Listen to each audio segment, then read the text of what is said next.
Kita hidup di zaman yang begitu membingungkan. Dulu, hal-hal sederhana terasa begitu istimewa. Membeli es krim sepulang sekolah saja sudah cukup membuat kita bahagia seharian. Bermain bersama teman hingga matahari terbenam terasa seperti petualangan yang tak ada habisnya. Bahkan, menerima pesan dari seseorang yang kita tunggu bisa membuat senyum kita bertahan sampai malam. Sekarang, es krim bisa dipesan kapan saja. Film ada ribuan. Musik tidak pernah habis. Video pendek terus bermunculan tanpa akhir. Semuanya ada di ujung jari kita. Tapi anehnya, semakin banyak hiburan yang kita miliki, semakin sering kita berkata, "Aku bosan." Mengapa bisa begitu? Apakah hidup kita yang berubah? Atau sebenarnya ada sesuatu yang sedang terjadi di dalam otak kita? Ada satu zat di dalam otak yang sering disebut ketika membahas kebahagiaan, yaitu dopamin. Banyak orang menganggap dopamin adalah hormon kebahagiaan. Padahal, lebih tepat jika kita mengatakan bahwa dopamin adalah zat yang mendorong kita untuk mengejar sesuatu. Ia membuat kita penasaran, ia membuat kita ingin mencoba lagi, ia membuat kita berkata, "Satu video lagi saja." Masalahnya bukan pada dopaminnya, masalahnya adalah ketika kita terus-menerus memberi otak rangsangan yang terlalu tinggi. Bayangkan hidungmu ketika pertama kali mencium parfum baru. Wanginya begitu terasa enak. Tetapi 15 menit kemudian, wanginya seperti menghilang. Apakah parfumnya benar-benar hilang?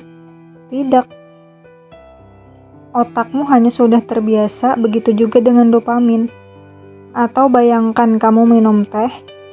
Kalau biasanya kamu minum tanpa gula, 1 sendok gula saja sudah terasa manis. Tetapi kalau setiap hari kamu minum minuman yang sangat manis, lama-kelamaan teh yang dulu terasa nikmat akan terasa hambar. Bukan karena gulanya berkurang, tetapi karena lidahmu sudah beradaptasi. Otak kita bekerja dengan cara yang hampir sama. Ketika setiap hari kita dibanjiri video pendek, notifikasi, hiburan tanpa henti, dan kesenangan instan, otak mulai menganggap semua itu sebagai sesuatu yang biasa. Akibatnya, hal-hal sederhana kehilangan rasanya.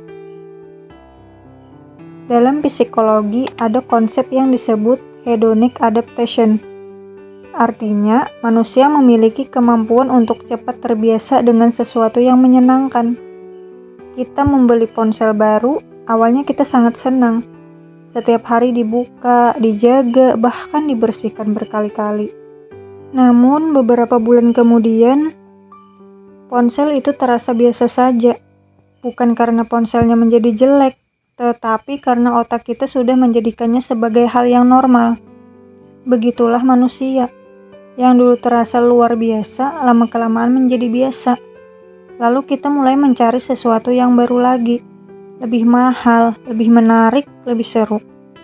Dan siklus itu terus berulang. Tanpa kita sadari, kita tidak lagi mengejar kebahagiaan. Kita hanya mengejar sensasi berikutnya. Yang menarik, jauh sebelum ilmu neuroscience berkembang, Islam sudah mengajarkan keseimbangan ini. Islam tidak melarang kita menikmati nikmat dunia, tetapi Islam juga mengajarkan bahwa hati tidak boleh bergantung kepada kenikmatan itu. Karena kenikmatan yang terus dikejar tidak akan pernah membuat hati benar-benar puas. Ada puasa yang mengajarkan kita menahan keinginan. Ada sabar yang mengajarkan kita tidak selalu mengikuti dorongan sesaat. Ada qanaah, yaitu merasa cukup terhadap apa yang Allah berikan.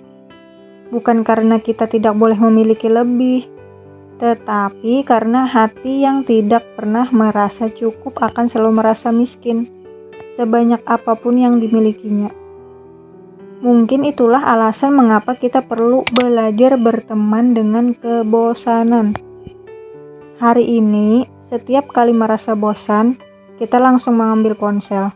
Padahal mungkin yang dibutuhkan otak kita bukan hiburan baru, melainkan waktu untuk bernafas.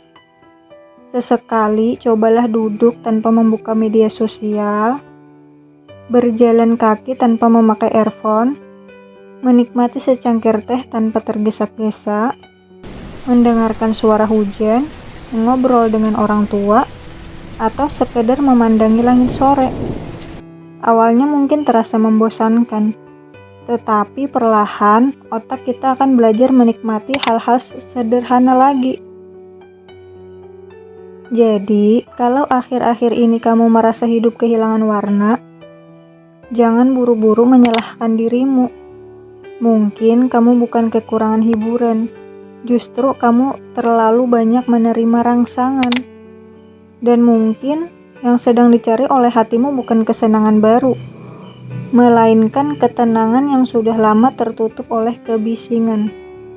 Karena pada akhirnya, hidup bukan tentang seberapa sering kita merasa senang. Hidup adalah tentang memiliki hati yang tetap tenang, bahkan ketika tidak ada sesuatu yang luar biasa terjadi.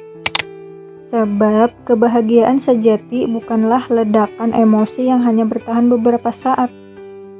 Ia adalah kemampuan untuk tetap bersyukur, tetap menikmati, dan tetap menemukan makna, bahkan dalam hari-hari yang terasa biasa.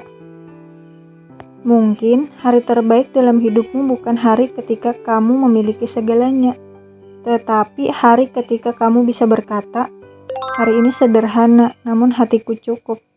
Aku sudah bahagia."